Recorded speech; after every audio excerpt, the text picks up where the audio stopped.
जय Hind and hello guys, स्वागत है आपका आपके अपने YouTube चैनल ज्ञानदे होस्ट में। और इस वीडियो में मैं आपको बताने वाला हूं इंडियन एयरफोर्स एफकैट जनवरी 2026 बैच ऑनलाइन फॉर्म के बारे में कि कैसे आपको फॉर्म फिलअप करना है। गाइस, इस वीडियो के अंदर आपको नए पोर्टल से आपको कैसे अप्लाई करना है इसके बारे में संपूर्ण जानकारी दी जाएगी और सभी प्रॉब्लम के हल सहित पूरा प्रोसेस बताया जाएगा।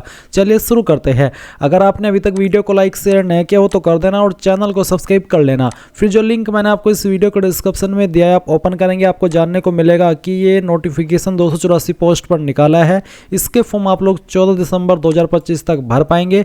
इसमें सभी कैटेगरी कैंडिडेट के लिए 550 रुपये फीस है, प्लस GST भी आपको पे करनी होगी। फिर एज लिमिट आप यहाँ पर चेक करेंगे, सैलरी कितनी मिलेगी वो आप देख सकते हैं। इसके अलावा आपको जानने को मिलेगा कि किस ब्रांच में मैन के लिए कितनी वैकेंसी है और वुमेन के लिए कितनी वैकेंसी है, किस ब्रांच पर अप्लाई करने के लिए एग्जैक्टली क्या क्वालिफिकेशन चाहिए, सब इन्फॉर्मेशन भी आप यहाँ पर देख सकते हैं।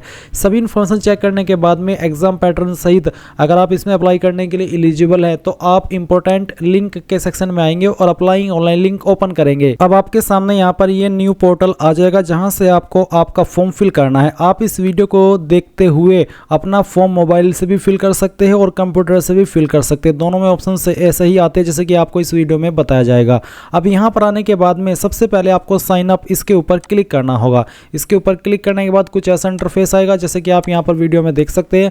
आपको सबसे पहले आपका नाम यहाँ पर डालना है 10th के सर्टिफिकेट के अकॉर्डिंग अंग्रेजी के बड़े अक्षरों में। फिर आपको आपका मोबाइल नंबर डालना है जो आप रजिस्टर करना चाहते हैं, उस नंबर को दोबारा डाल करके वेरीफाई कर देना है। अपना ईमेल एड्रेस डालना है, ईमेल एड्रेस को दोबारा डाल करके वेरीफाई करना है। फिर आप जनरेट OTP इसके ऊपर क्लिक करेंगे। देन गाइस यहाँ पर OTP जनरेट होंगे। OTP जनरेट करने के लिए आपको यहाँ पर पहले कैप्चा ऑथेंटिकेशन भी करना होगा। आपके सामने इस तरह से कैप्चा आएगा, आप इसको डाल करके सबमिट कर देना। और सबमिट करने के बाद में जैसे ही आपका कैप्चा वेरीफाई हो जाएगा आपके नंबर और ईमेल पर OTP सेंड किए जाएंगे। पहले आप मोबाइल वाला OTP डालना, वैलिडेट इसके ऊपर क्लिक करना और आपका OTP वेरीफाई हो जाएगा। फिर आप ईमेल वाला OTP डालना और वैलिडेट के ऊपर क्लिक करके इसको भी वेरीफाई कर देना। अब आप डिक्लेरेशन के नीचे आई एग्री के ऊपर क्लिक करेंगे, कैप्चा कोड आप यहाँ पर डालेंगे और इसको डालने के बाद में आप री वेरीफाई के ऊपर क्लिक करेंगे। अब जो भी इन्फॉर्मेशन आपने यहाँ पर भरी ये आपके सामने है, आप इनबॉक्स को टिक कर दें। इसका मतलब ये है कि आपने इनको डबल चेक कर लिया है और आपके अकॉर्डिंग ये इन्फॉर्मेशन सही है। फिर आप सबमिट करेंगे और यहाँ से आई एग्री के ऊपर क्लिक करके यहाँ से ओके कर देंगे। और गाइज अब आपको यहाँ पर देखने को मिलेगा कि जो आपका रजिस्ट्रेशन है वो हो चुका है। इसमें अभी वेबसाइट में इशू आ रहा है क्योंकि अभी वेबसाइट शुरू हुई है। मैं अगेन OTP डालता हूँ, कैप्चा कोड डालता हूँ और उसके बाद में सबमिट करता हूँ। यहाँ से अगेन आई एग्री कर देता हूँ, ओके करता हूँ। अब आप देखेंगे कि रजिस्ट्रेशन सक्सेसफुल हो चुका है। अब आपको यहाँ पर क्या करना है, kindly log out and change your default password, यानी कि आपको लॉग आउट करना है और जो आपका डिफ़ॉल्ट पासवर्ड है उसको चेंज करना है क्योंकि आपको डिफ़ॉल्ट पासवर्ड मैसेज के माध्यम से सेंड कर दिया जाता है। तो अब आप क्या करेंगे, काइंडली लॉग आउट क्लोज कर दीजिए। क्लोज करने के बाद में लॉग आउट के ऊपर क्लिक कीजिए। अब आपके सामने यहाँ पर साइन इन का पेज आ जाएगा। अभी आपको एक मैसेज सेंड किया गया होगा एफकैट की तरफ से, एयरफोर्स की तरफ से, जिसमें कि आपको यूजर आईडी देखने को मिलेगी और पासवर्ड देखने को मिलेगा। तो आप यूजर आईडी डाल देंगे और अपना पासवर्ड डाल देंगे जो भी आपको मिला है मैसेज के माध्यम से। ये कैप्चा कोड डालेंगे और साइन इन इसके ऊपर क्लिक करेंगे। देन आपके सामने कुछ ऐसा इंटरफेस आएगा जैसे कि आप वीडियो में देख सकते हैं। अभी एक यहाँ पर आप न्यू पासवर्ड क्रिएट करेंगे, वो किस तरह का होना चाहिए उसका डेमो आप देख लीजिए। पासवर्ड के अंदर इंग्लिश का कैपिटल लेटर कम से कम 1, स्पेशल कैरेक्टर कम से कम 1 और डिजिट, इस तरह से आपका पासवर्ड होना चाहिए। और जो भी पासवर्ड आपने बनाया है उस पासवर्ड को आप यहाँ पर डाल करके वेरीफाई कर लेना। पहले आप डालेंगे एक बार, फिर उसको दोबारा डाल करके यहाँ पर आपको वेरीफाई करना है। उसके बाद ये जो कैप्चा कोड आपके डिस्प्ले पर आएगा वो कैप्चा कोड यहाँ पर डाल देना। चेंज पासवर्ड के ऊपर क्लिक करना और आपका पासवर्ड चेंज हो जाएगा। अब आप यहाँ पर इस तरह का इंटरफेस देखेंगे। जो पासवर्ड अभी आपने बनाया है अपनी मर्जी से वो पासवर्ड आप यहाँ पर डालेंगे। ये जो कैप्चा कोड आपके डिस्प्ले के ऊपर आएगा वो यहाँ पर डाल देना और साइन इन के ऊपर क्लिक कर देना। नाउ आपके सामने यहाँ पर इस तरह का इंटरफेस आएगा। आपको इसको क्लोज कर देना और क्लोज करने के बाद में गो टू एप्लीकेशन के ऊपर क्लिक करना है। इस तरह से आपके सामने प्रोसेसिंग होगी जहाँ पर आपको ब्राउज़र रिकमेंड किया जाता है कि आप किन ब्राउज़र में इस फॉर्म को बेहतर तरीके से फिल कर सकते हैं। तो आप नीचे की तरफ आएंगे, स्क्रॉल करके और बाकी की जानकारी भरेंगे जैसे कि एग्जाम कैटेगरी एफकैट या फिर NCC special entry for flying branch. तो किसके लिए आपको करना है, एफकैट के लिए करना है या फिर फ्लाइंग ब्रांच के, वो आपको अपनी चॉइस के अकॉर्डिंग सेलेक्ट कर लेना है। फिर एक सवाल पूछा कि क्या आपने 10वीं के बाद में कभी आपका नाम बदला है ऑफिशियली, अगर बदला है तो यस, नहीं तो आप नो करेंगे। उसके बाद यहाँ पर देखेंगे फादर नेम, आपको फादर नेम भी यहाँ पर 10th के सर्टिफिकेट के अकॉर्डिंग ही फिल करना है। फिर आपकी जो माताजी का नाम है वो भी नाम आप यहाँ पर 10th के सर्टिफिकेट के अकॉर्डिंग फिल करेंगे। आपकी ईमेल एड्रेस यहाँ पर होगी होगी, आपको यहाँ पर सेकेंडरी ईमेल आईडी देने को बोला है। अगर आपकी कोई सेकेंडरी ईमेल आईडी है, कोई अन्य ईमेल आईडी, वो आप यहाँ पर भर देंगे, नहीं तो आप चाहते हो उस ऑप्शन को खाली छोड़ सकते हैं। फिर नेशनलिटी में आप यहाँ पर इंडियन सेलेक्ट कर लेंगे और इसके बाद है कैंडिडेट विजिबल आइडेंटिफिकेशन मार्क, आपकी बॉडी के ऊपर ऐसा निशान जिससे आपकी बॉडी की पहचान होती है। अगर आपकी बॉडी के ऊपर कोई बर्थ मार्क है, जलने का मार्क है या फिर कटने का मार्क है, वो आप यहाँ पर लिख दें। अगर बॉडी के ऊपर ढूंढने के बाद भी कोई मार्क नहीं है, बिल्कुल क्लीन बॉडी है, तो आप नो मार्क लिख सकते हैं, क्योंकि ये ऑप्शन फिल करना अनिवार्य है। फिर पूछा कि क्या आप हैबिचुअली ग्लास पहनते हो, चश्मे पहनते हो हैबिचुअली, अगर हाँ तो यस करेंगे, अगर नहीं तो आप यहाँ पर नो कर देना। ये आपकी चॉइस के अकॉर्डिंग है आंसर करना। उसके बाद में आप यहाँ पर देखेंगे नीचे है प्राइमरी आईडी प्रूफ, तो आप इनमें से कोई एक आईडी सेलेक्ट कर लेंगे, जैसे कि Aadhaar card, driving licence, PAN card, जो भी आईडी आप सेलेक्ट कर रहे हैं उसी का नंबर फिर आप यहाँ पर डालेंगे। जैसे कि इसमें आधार नंबर लास्ट 4 डिजिट, आपको सिर्फ आधार के 4 डिजिट ही डालने हैं। अगर आप आधार कार्ड सेलेक्ट करते हैं, अगर आप पैन कार्ड सेलेक्ट करते हैं तो आपको पूरा नंबर यहाँ पर डालना होगा। अगर आप पासपोर्ट सेलेक्ट करते हैं तो भी आपको पूरा नंबर देना है, और अगर आप voter I D card select करते हैं तो भी आपको पूरा नंबर देना होगा। बट अगर आप आधार कार्ड सेलेक्ट करते हैं तो आप यहाँ पर लास्ट के 4 डिजिट ही फिल करेंगे। फिर है सेकेंडरी आईडी प्रूफ, तो सेकेंडरी आईडी प्रूफ आप क्या देना चाहते हैं वो आप सिलेक्ट कर लेंगे और उसका नंबर भी आप यहाँ पर डाल देंगे। इसमें फिर नीचे देखेंगे please select your CPSS PABT status, तो आपने इसको पास किया है, फेल्ड किया, या फिर आपने ये CPSS PABT जो होता है ये आपने दिया ही नहीं है, तो आप नोट अपीयर्ड सेलेक्ट कर लेंगे। उसके बाद में do you have current commercial license issued by DGCA, क्या आपके पास कमर्शियल पायलट लाइसेंस है जो DGCA के द्वारा जारी किया गया हो, अगर हाँ तो यस, नहीं तो आप नो कर देंगे। अब आप यहाँ पर सवाल देखेंगे are you serving airman of Indian Air Force, अगर आप सर्विंग एयरमैन है एयरफोर्स के तो यस कर देना, नहीं तो आप नो करेंगे। फिर क्या आपके पास NCC एयरविंग C सर्टिफिकेट है तो यस, नहीं तो नो करेंगे। अब आप आपका जेंडर सेलेक्ट कर लेंगे। उसके बाद में आप यहाँ पर मैरिटल स्टेटस सेलेक्ट करेंगे, मैरिड या अनमैरिड। उसके बाद फिर जो आपका डेट ऑफ बर्थ है वो भी आपको यहाँ पर सेलेक्ट कर लेना है। इस तरह से पहले ईयर, फिर मंथ और उसके बाद में डे, तो आपका डेट ऑफ बर्थ यहाँ पर आ जाएगा। डेट ऑफ बर्थ को आपको यहाँ पर दोबारा सेलेक्ट करके वेरीफाई कर देना है इस तरह से। उसके बाद आप देखेंगे टेस्ट सिटी प्रेफरेंस, तो पहली चॉइस कौन सी स्टेट को देना चाहते हैं वो सिलेक्ट करेंगे, और फिर किस सिटी को देना चाहते हैं वो भी आपको सिलेक्ट कर लेना है। स्टेट में चाहे तो आप एक में सभी में एक ही सिलेक्ट कर सकते हैं, बट जो सिटी है वो आपकी अलग अलग होनी चाहिए, जिस तरह से मैं आपको यहाँ पर सिलेक्ट करके दिखा रहा हूँ। तो तीसरी चॉइस आपको देनी है। फिर आप यहाँ पर फोर्थ चॉइस देंगे आपकी स्टेट की, फिर उसकी सिटी की। उसके बाद में आपको यहाँ पर अगली चॉइस देनी है, और उसकी जो सिटी है वो भी आपको सेलेक्ट कर लेनी है। अब आप यहाँ पर सेव एंड नेक्स्ट के ऊपर क्लिक करेंगे। सेव एंड नेक्स्ट के ऊपर क्लिक करने के बाद जो भी जानकारी आपने भरी है वो आपको डबल चेक करनी है। जैसे कि यहाँ पर exam category, candidate name, father name, mother name, nationality, ये सब आपने भरा है, तो आप इन बॉक्स को टिक करना। इन बॉक्स को टिक करने का, राइट टिक करने का यही मतलब है कि हाँ आपने इन जानकारी को एक एक को चेक कर लिया है और आपके अकॉर्डिंग सभी जानकारी सही है। तो आप यहाँ पर इन बॉक्स के ऊपर टिक करते हुए नीचे की तरफ आएंगे, फिर आप सेव एंड नेक्स्ट के ऊपर क्लिक करके यहाँ से आगे बढ़ जाएंगे। इसके बाद आएगा आपके सामने कॉरेस्पोंडेंस एड्रेस, यानी कि प्रेजेंट एड्रेस। तो जो भी आपका प्रेजेंट एड्रेस है, फुल एड्रेस आप यहाँ पर इस सेक्शन में भर देंगे। कंट्री में इंडिया सेलेक्ट कर लेंगे, स्टेट कौन सी है वो आप सेलेक्ट कर लेंगे, डिस्ट्रिक्ट कौन सी है वो सेलेक्ट कर लेंगे, सब डिस्ट्रिक्ट क्या है वो आप यहाँ पर एंटर करेंगे। और उसके बाद में आप यहाँ पर देखेंगे, मैं यहाँ पर आपको फिल करके दिखा रहा हूँ। उसके बाद आपका जो पिन कोड है वो भी आपको यहाँ पर डाल देना है। नियरेस्ट रेलवे स्टेशन कौन सा है वो भी आपको यहाँ पर एंटर कर देना है। और उसके बाद में पूछेगी कि आपका प्रेजेंट एड्रेस और परमानेंट एड्रेस सेम है, अगर सेम है तो यस कर देना, अगर सेम नहीं है तो नो करके अलग से अपना परमानेंट एड्रेस फिल करना और फिर सेव एंड नेक्स्ट के ऊपर क्लिक कर देना। अब आपके सामने क्वालिफिकेशन डिटेल आ जाएगी। तो आपको यहाँ पर सबसे पहले एजुकेशन लेवल में 10+2+ ग्रेजुएशन आपको बताना है कि आप किस क्वालिफिकेशन से अप्लाई करना है। 12वीं प्लस ग्रेजुएशन, 12वीं प्लस ग्रेजुएशन और प्लस पोस्ट ग्रेजुएशन, या फिर 12वीं प्लस इंटीग्रेटेड पोस्ट ग्रेजुएशन। तो जो भी है आपके पास वो सिलेक्ट कर ले। मेरे पास 12वीं और ग्रेजुएशन है तो मैंने ये वाला ऑप्शन सेलेक्ट कर लिया।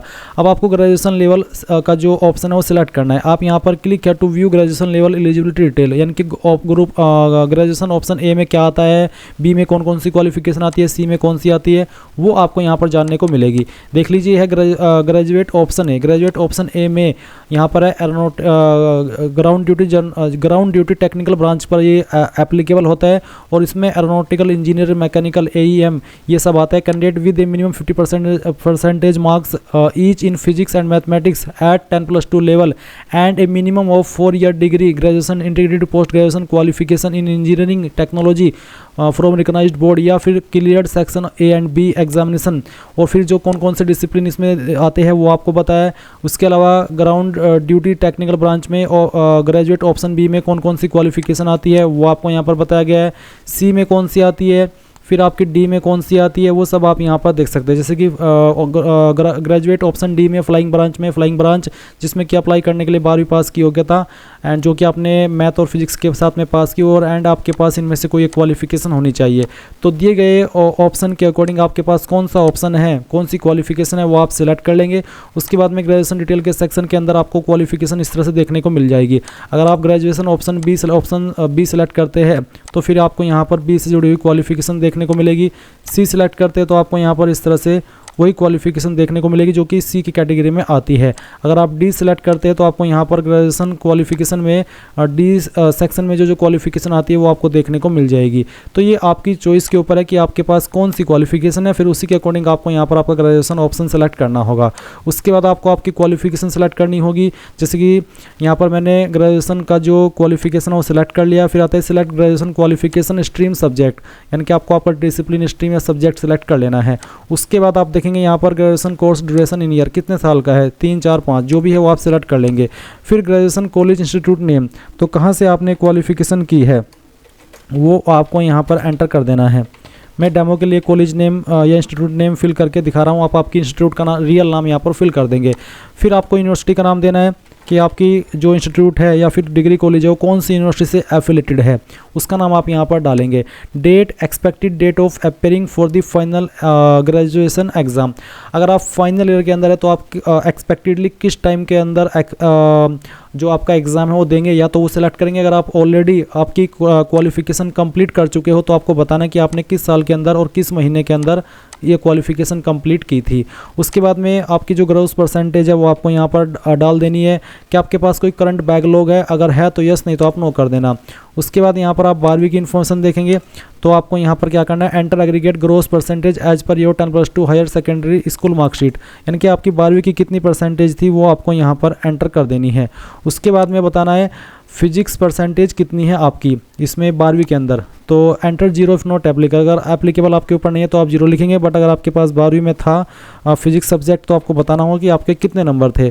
उसके बाद में मैथमेटिक्स के अंदर कितने नंबर थे वो भी आप यहाँ पर डाल देंगे और फिर आप यहाँ पर सेव एंड नेक्स्ट के ऊपर क्लिक करेंगे। अब आपके सामने यहाँ पर कोर्स प्रेफरेंस का ऑप्शन आ चुका है।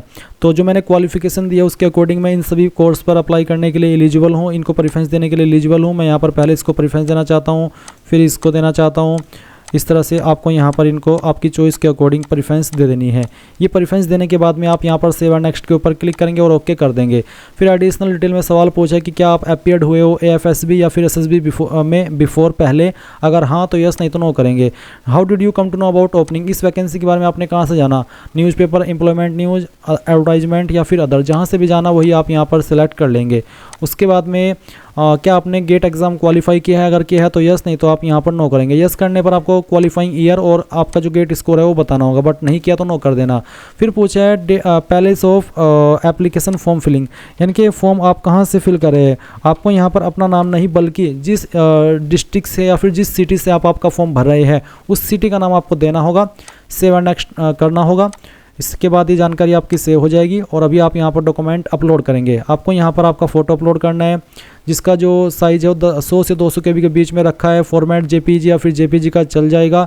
और यहाँ पर to be captured real time photograph, आपको वेब कैम से आपका रियल टाइम फोटोग्राफ भी अपलोड करना है और एक जो आपकी डिवाइस के अंदर ऑलरेडी फ़ोटो अवेलेबल है वो भी आपको अपलोड करना है। तो क्लिक है टू अपलोड के ऊपर क्लिक कीजिए और पहले आप यहाँ पर कैप्चर फोटोग्राफ इसके ऊपर क्लिक करके आपका रियल टाइम फोटो कैप्चर कीजिए। तो यहाँ पर फाइल इस तरह से अपलोड हो चुकी है। आप यहाँ पर इसको क्लोज कर देंगे और क्लोज करने के बाद आप इसको व्यू भी कर लेंगे। फिर आप click to here to upload इसके ऊपर क्लिक करेंगे और अपलोड फोटोग्राफ के सेक्शन पर आएंगे और जो आपकी फ़ोटो फाइल है वो आपको यहाँ पर अपलोड करनी है। मैं फॉर्म डेमो के लिए भरा हूँ तो मैं यहाँ पर एक रैंडम फाइल सेलेक्ट करता हूँ, इसको ओपन करता हूँ, आपका फ़ोटो यहाँ पर अपलोड हो जाएगा।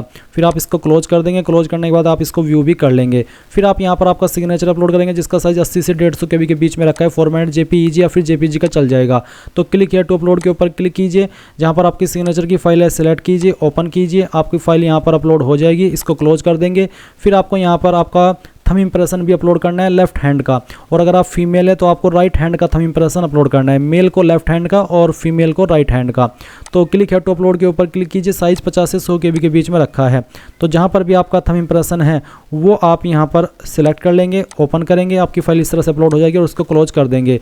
फिर आपके सामने पेमेंट का अमाउंट आएगा, आप यहाँ पर इन सभी बॉक्स के ऊपर टिक करेंगे, ये कैप्चा कोड डालेंगे जो भी आपके डिस्प्ले के ऊपर आए, और उसके बाद में प्रीव्यू के ऊपर क्लिक करके जो भी जानकारी भरी है उन सभी को चेक करते हुए सबमिट के ऊपर क्लिक करेंगे। अब आपको यहाँ पर पेमेंट के पेज पर ट्रांसफर कर दिया है। आप आपकी fees SBI net banking, SBI debit card, UPI, other bank net banking, other bank debit card, credit card, इनमें से किसी भी माध्यम का इस्तेमाल करते हुए जमा कर पाएंगे। जैसे ही आप यहाँ पर फीस जमा कर देंगे तो गाइज आप अपने फॉर्म का फाइनल प्रिंट आउट ले पाएंगे, और अगर जब आपकी फीस सक्सेसफुल रहेगी तो उसके बाद ही आपका फॉर्म सबमिट माना जाएगा। इस तरह से आप लोग FCAT जनवरी 2026 बैच ऑनलाइन फॉर्म भरेंगे। आई होप ये प्रोसेस आपको पसंद आया होगा। कोई सवाल डाउट अभी भी रह गया हो तो कमेंट के माध्यम से पूछ लेना। Thanks for watching. जय हिंद।